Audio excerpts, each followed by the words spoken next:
साध्वी प्रमुखा विश्व त्रिभाजी और साध्वी वर्या जी के सानिध्य में मुंबई उपासक श्रेणी की सेवा रखी गई थी, जिसमें मुंबई से पर्युषण पर्व पर पहली बार गए उपासकों ने अपने अनुभव बताए। उपासक यूनिफॉर्म में पहुंचकर उपासकों ने सामूहिक क्षमा याचना की। उपासक रतन जी सियाल ने साध्वी प्रमुखा जी तथा साध्वी वर्या जी के समक्ष यात्रा की रिपोर्ट प्रस्तुत की।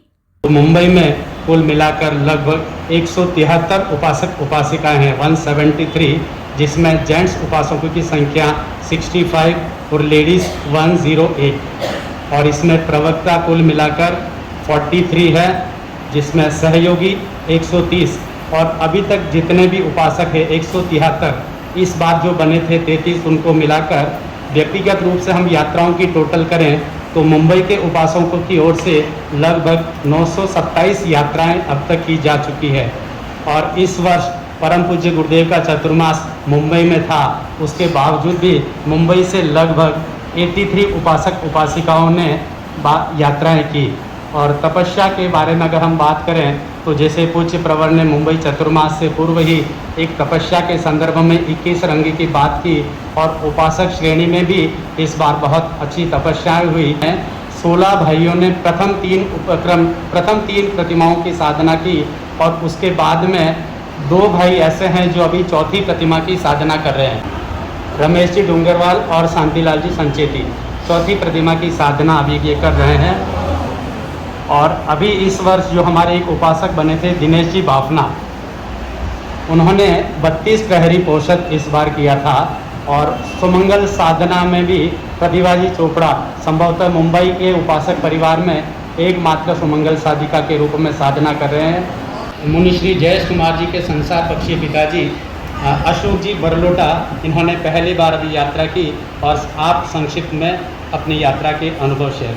और गुरुदेव के कृपा से, गुरुदेव के असीम आशीर्वाद से इस बार उपासक बन गया। लेकिन उपासक बनने के बाद में ये था कि भाई पहले साल यात्राएं नहीं होती है, तो मन में ये था कि चलो इस बार यात्रा तो नहीं होगी, और मुंबई का गुरुदेव का चतुर्मास भी है।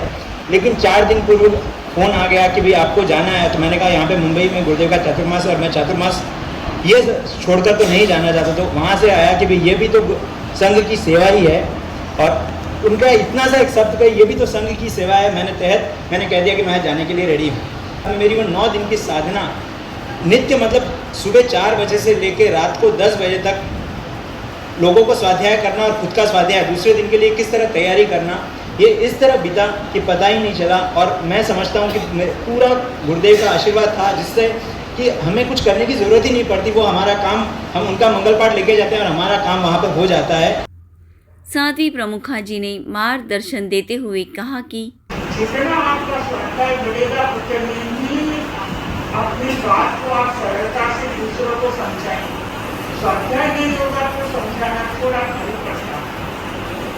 तो आप स्वाध्याय की वृत्ति को बना, बस मंगल कामना होगी। साध्वी वर्या जी ने भी उपासकों को मार्गदर्शन देते हुए कहा कि अब तक तो ज्ञान में थोड़ा थोड़ा उपासकों का भी बढ़ना चाहिए। तत्व ज्ञान होता है ना, तो उसका फर्क तो पड़ता है। क्योंकि विज्ञान के समय में जब आप क्लासेस लेते हो तो तत्व ज्ञान अगर है तो आप क्लास दे पाएंगे, बहनों की समाधान कर पाएंगे, भाइयों के समाधान कर पाएंगे। और कभी कभी तत्व ज्ञान के उत्साह में बोलते बोलते हमारे से भी गलत हो जाता है। तेरापंथ के सिद्धांतों पर विशेष बात रखते हुए उपासक सुधांशु जी ने सटीक बात रखी। मेरा भी यही मन हुआ कि हुगली में आसपास में जो स्थानीय साधवियाँ विराज रहे थे, हमने श्रावकों से कहा कि हम उनसे मिलना चाहते हैं। तो वहाँ मिलने का तय किया गया, और धर्म संघ की पूरी रीति नीति को ध्यान में रख करके हमें किस तरह वंदना करनी नहीं करनी, कहाँ किस तरह से करना, शिष्टाचार का पालन भी उचित रहे, किसी को बुरा भी न लगे, और हम अपनी रीति नीति भी कहीं कुछ गलत न कर दे। तो इस रूप में हम गए। हमारे कुछ 15-20 श्रावक श्राविकाएँ भी गए। अपने क्षेत्र में, अपने एरिया में आने के बाद जब हमने श्रावकों से बात की तो उन्होंने सामने से सहज कहा कि आप ठीक फरमा रहे हैं, अब हम भी ध्यान रखेंगे। चातुर्मास में चाहे हमारे तेरापंथी साधु साथी आए या नहीं है, हम तेरापंथ भवन ही आएंगे और सब वहीं आकर के प्रवचन सुनेंगे, चाहे गुरुदेव का ऑनलाइन प्रवचन सुने या यहाँ कोई अच्छे तत्व की श्रावक श्राविकाएँ या जो अच्छी बात बता सके हम उनका सुनेंगे। उल्लासनगर की यात्रा थी मेरी, और वहाँ पे 40 परिवार कर्मणा जैन है और सारे परिवार सिंधी है। मेरा यही था कि वहाँ पे अगर साधु संत विराजे तो उनको और मोटिवेशन मिले और उस धर्म के क्षेत्र में वो आगे बढ़ें। तो बस मेरा और वहाँ पे हमारा धर्म ध्यान बहुत अच्छा चला। तो मन में इतना डर था कि मैं कैसे करूँगी, क्योंकि खुद का उस वादे हो नहीं पा रहा था। पर वहाँ गई और मैंने बस जैसे पहले से जब से मैंने उपासना यात्रा शुरू की, ये मेरा कुर्सी पर बैठने से पहले मन में जरूर चिंतन करती हूँ, गुरुदेव शब्द आपके वाणी नहीं है, मैं मुँह से बोल रही हूँ और फिर पता नहीं कैसे घंटा भी निकल जाता, पता नहीं चल रहा था।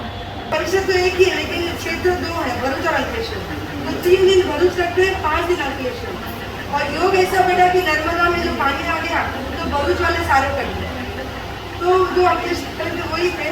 पर लेकिन इस जैसे 3 दिन जो हमने कहा या सुनाया वो उनके लिए नया और पिछला उनके लिए बिल्कुल छूट वहाँ पे ये था कि खाने के अलावा बहुत समय मिलता था, मैं वो समय में हमारा सर्वे भी करते थे हम लोग, नेक्स्ट डे के लिए क्या प्रिपेयर करना है और सेम डे में क्या कराना है, और वहाँ पे भी लोगों को प्रतिक्रमण वगैरह सिखाने में और ये सब में रतन जी के साथ था मैं, तो इनसे भी काफ़ी कुछ सीखने मिला और इसी प्रकार पूरी यात्रा अच्छी थी और अच्छा मौका मिला।